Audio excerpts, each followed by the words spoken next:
When the duty calls, I'm not afraid of it. Estonia is preparing for conflict. We have seen Russians in Ukraine. And you're ready for whatever may come. Always ready. And training starts young. These skills are important for the future. So you want to join the army, maybe? I hope so. Every school student in the country is learning about defence. We are still scared because of what happened to Ukraine. Estonia is a nation braced for anything. This is our land, this is our home, and we're gonna hold it. This small country on Putin's doorstep is urging NATO to do more. They only take their steps if they think that we are weak enough. Because if Russia wins in Ukraine, they could be next. So we've just landed in Estonia, one of the smallest countries in NATO, but also one that spends the most on defence. I'm here to find out why that is, and in particular, why they're teaching school kids how to prepare for a crisis. Is this nation really worried about an invasion from Russia? And who are the people ready to fight back?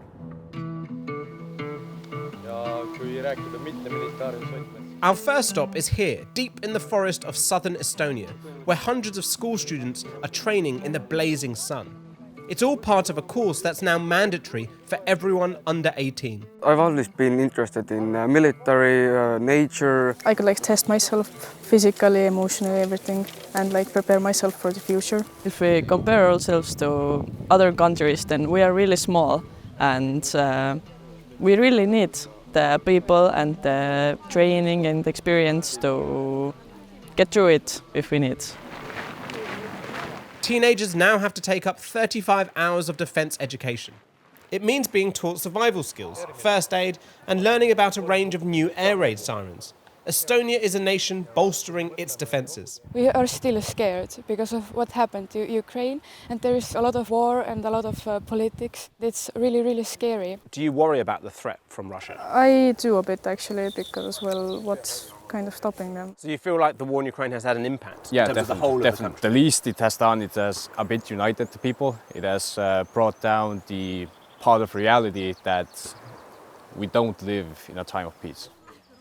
It's not just practical skills they are learning, it's their country's history, making sure they know what modern Estonia stands for, where it comes from, and what they are fighting to protect.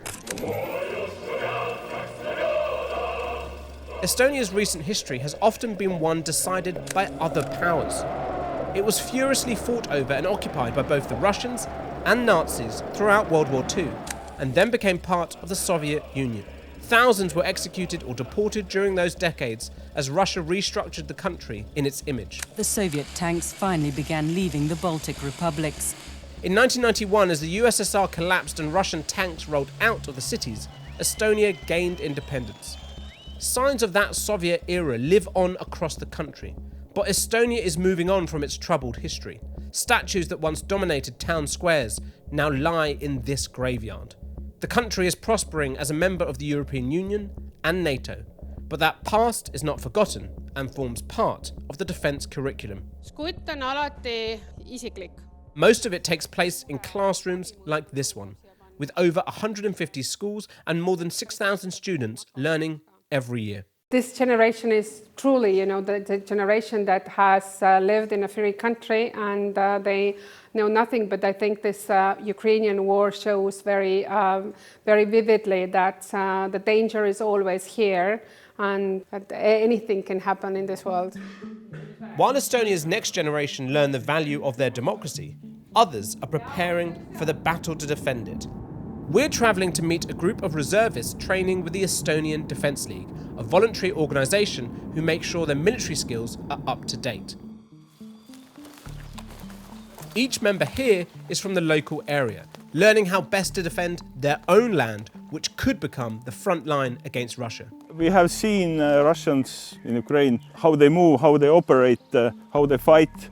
We get the knowledge, we think about it, and maybe we do some adjustments. And you're ready for whatever may come? Always ready. Before the war in Ukraine, NATO's plan was for a nation like Estonia, if it was invaded, to be overrun and then liberated after 180 days. Now, occupation is no longer an option.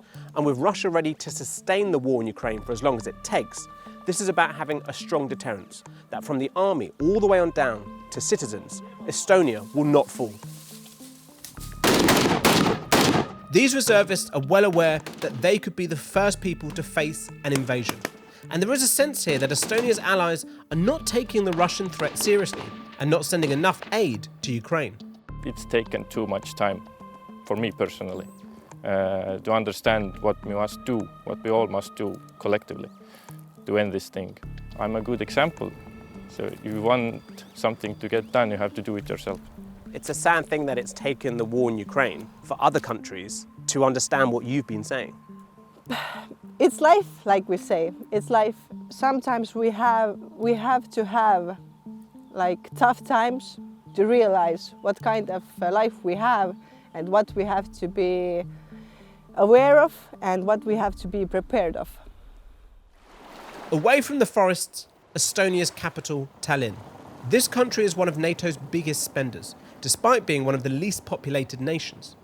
Prime Minister Kaja Kallas is one of Ukraine's staunchest supporters. She sees their war with Russia as an existential threat, not just to her country, but to the whole of Europe. If we are not able to help Ukraine militarily enough, then Russia might move further, and they only take their steps if they think that we are weak enough.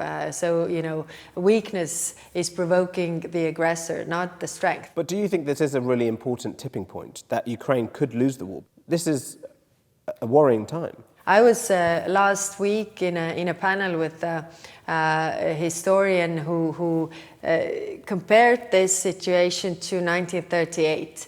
If the Czech government would have the arms to fight the Germans, then there would never be the Second World War. But they didn't have that, so it went further. So his point was that it's up to us to make sure that 1939 does not repeat itself. Is there a point where, in order for Ukraine not to lose, you are going to have to send NATO troops to train Ukrainians in Ukraine, or even send NATO troops to fight? If we would see to the future, 5 years from now, then we would know what was the right decision at this moment. Like we know in history, okay, if they would have done that, it would have been different. But we don't know that. We don't see to the future. But if it is 1938? True, but the different leaders see it differently. So you wouldn't rule out, as you said before, sending Estonian troops to train Ukrainian soldiers in Ukraine? I wouldn't rule out anything at this moment, because including sending troops to fight. Including all the steps, because if we are ruling out anything, then we are only giving signals to Russia. From the teenagers camouflaged in the forests to the reservists practicing their aim, this small Baltic nation is building a protective fortress like the one found in Tallinn's Old Town, a symbol of Estonia's past and its present. Because if Ukraine loses, NATO loses, and Estonia could be next. They know that all this is on the line.